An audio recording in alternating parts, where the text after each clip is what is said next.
things that they experienced only seconds ago. In one fairly interesting, entertaining, and dramatic experiment to demonstrate this, that was carried out on the campus of Cornell University about 15 years ago, an experimenter walked out onto campus, stopped a random person walking on campus, called a witness, and engaged that person in conversation, perhaps asked for directions to a campus building. As the witness and the experimenter are having this conversation, two people approach them. These are confederates of the experiment, the experimenter, they're part of the experiment, and they are carrying a door, a big standard issue opaque door. Very rudely, these guys with the door go directly in between the experimenter and the witness that the experimenter is talking to. As this is happening, the experimenter switches places with one of the people carrying the door. So by the time the door is passed, the witness is talking to a completely different person. The surprising finding from this and related experiments is that in the majority of the time, the witness doesn't realize that the person they're talking to at the end of the conversation is different from the person they were talking to at the beginning of the conversation. Even if the witness is explicitly asked by experimenter number 2, who he ends up with, am I the guy you started this conversation with? The witness will say, yeah, I guess so. So what that demonstrates is that if a witness isn't, even in a face-to-face conversation, if a witness isn't explicitly paying attention to somebody's appearance, they're unable to remember it even a couple of seconds later, well enough to be able to distinguish them from somebody who's completely different. And as I said, there are millions of experiments like that, demonstrating much the same thing with one of the clear ones. Attention is generally limited to only one part of the sensory world at any one time. You can think of a metaphor of a spotlight that goes from one place to another. Whatever is in the domain of this metaphorical attentional spotlight is being paid attention to and may be remembered later on. Anything outside this metaphorical spotlight isn't being paid attention to and will not be remembered later on. So witnesses, when I say witnesses here, I mean basically anyone. They'll pay attention to a perpetrator's appearance under one or both of two circumstances. The first is that there's no reason to pay attention. Paying attention to the perpetrator's appearance isn't part of their task at the time. As was demonstrated in the Cornell experiment that I just talked about, even if you're having a face-to-face conversation with somebody, if you're not explicitly paying attention to what they look like, you won't remember what they look like, even a couple of seconds later. The second reason is, the second circumstance is sort of the flip side of the first. That's when there are a whole lot of things that are all potentially competing for attention. Thinking of my metaphor as attention as being like a spotlight beam, to the degree that I'm paying attention here, I can't be simultaneously paying attention over here. So particularly if you have a limited amount of time, you have to make a choice about what things you will pay attention to and might potentially remember later on, versus what things you're not going to pay attention to and are not going to get remembered later on. So let me just go into these two reasons or two circumstances in just a tiny bit more detail. When is there no reason to pay attention? Well, here's a circumstance. Some guy is, you're the clerk of a liquor store, let's say. Here's some guy, shopping for a bottle of gin. He is one of 100 customers who might come in that hour. You have no reason to pay attention to him as opposed to anybody else who's around. A minute later, he shows up and robs you, and then disappears. Well, often the argument will be made, hey, look, this guy was in the store, look, the video camera shot, this guy was in the store for, 2 minutes. So the witness had 2 minutes to be able to see him. Well, 2 minutes is true, but that doesn't mean that he was paying attention to the person's appearance over those whole 2 minutes or at all. No reason to have paid attention to this guy. There was a Doonesbury cartoon that I saw a couple of years ago that I loved relevant to this. You probably recognize Mark Slackmeyer, one of the Doonesbury characters. Hi folks, Mark Slackmeyer here to discuss Campaign 2000, this was 12 years ago, hottest topic, capital punishment. Recently, Texas executed a man based solely on the testimony of a single eyewitness. Who's true then. Ever wonder if you have what it takes to provide critical eyewitness testimony? Let's find out. Without looking over, cover up the first panel of this strip, which I, of course, can do because I'm showing you this electronically. That I covered, great. Now, from memory, describe the character who appeared behind me. What color was his hair? What was he wearing? What was he carrying? Did he have facial hair? Glasses. Okay, uncover the panel and take another look.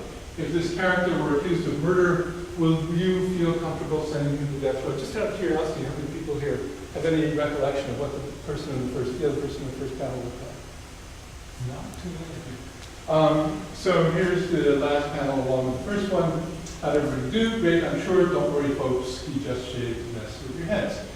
Cute Doonesbury cartoon, but makes an important point, as I'm sure was the intent after that death penalty had been carried out in Texas 12 years ago.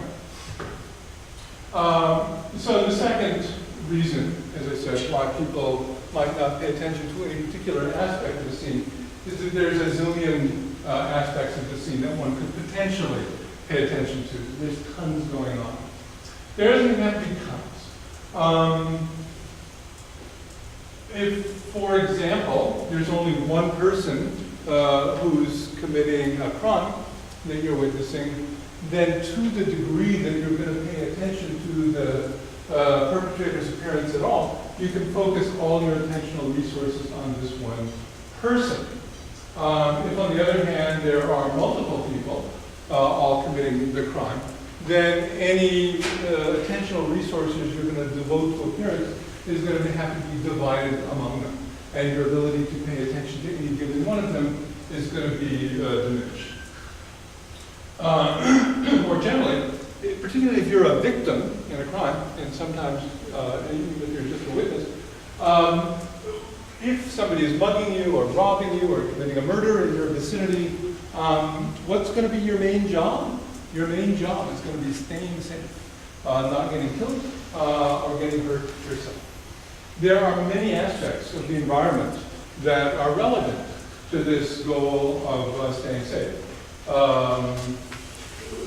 which usually don't involve the perpetrator's appearance. So what is relevant, escape routes, trying to get help, figuring out and complying with the perpetrator's demands, the status of any weapon in the scene, how about your friends who are in the same room, they're staying safe, et cetera, et cetera. Plenty of things to pay attention to besides the perpetrator's appearance. The perpetrator's appearance might be important if it were a very strong, fervent goal on your part to be able to recognize him and nail him later on down the line, but the short-term goal is not getting killed. And the perpetrator's appearance isn't going to be very relevant to that. Weapons in the scene and attention to weapons to the exclusion of the appearance of the perpetrator is a topic that has been the focus of a good deal of research. I won't describe this research in general, except to say that when there's a weapon in the scene, people are often able to describe the weapon pretty well, and not able to describe the appearance of the wielders of the weapon very well at all. People claim that if they see a vicious-looking criminal in an alleyway who happens to be holding a gun, your focus becomes on the gun. The rest of the scene just sort of evaporates. Alcohol. Many crimes take place in the context of witnesses who have been drinking. Alcohol has basically two effects that diminish a witness's ability to accurately form a memory of anything, including the perpetrator's appearance. First, it interferes with original perception. It does that in various ways. For example, it affects the muscles of the eye that are responsible for focus, which is why sometimes things seem blurred when you're drunk. It interferes with the muscles that are responsible for moving the two eyes in synchrony, which is why sometimes you have double vision when you're drunk, and it does other things as well. Alcohol also interferes with consolidation of information in long-term memory. All that really means is that even if you're consciously aware of something, it's less likely, to the degree that you've been drinking, that you are going to be able to store that information in your long-term memory where you can use it later on. For example, to make a reliable identification in some identification task. Age. There's a broad range of ages in which people are just fine at being able to carry out any sort of perceptual or memory tasks. But on the two ends of the age scale, problems emerge. So young kids are less inclined to pay attention to relevant information. Their attention is sort of more all over the map.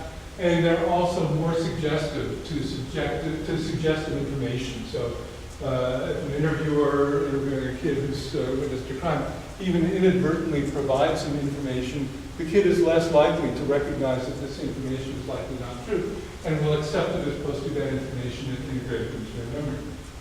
On the other end of the range scale, with older adults, and by the way, when I talk about older adults, 2 decades ago, when I talked about older adults, as far as I'm concerned, older adults were like, 60 or over. At this point, as far as I'm concerned, older adults are maybe like 90. I wish. No, that's not true. Sad to say, believe me, I'm experiencing it as we speak. Over age, mid-50s, 60s, perceptual abilities begin to fail, and formation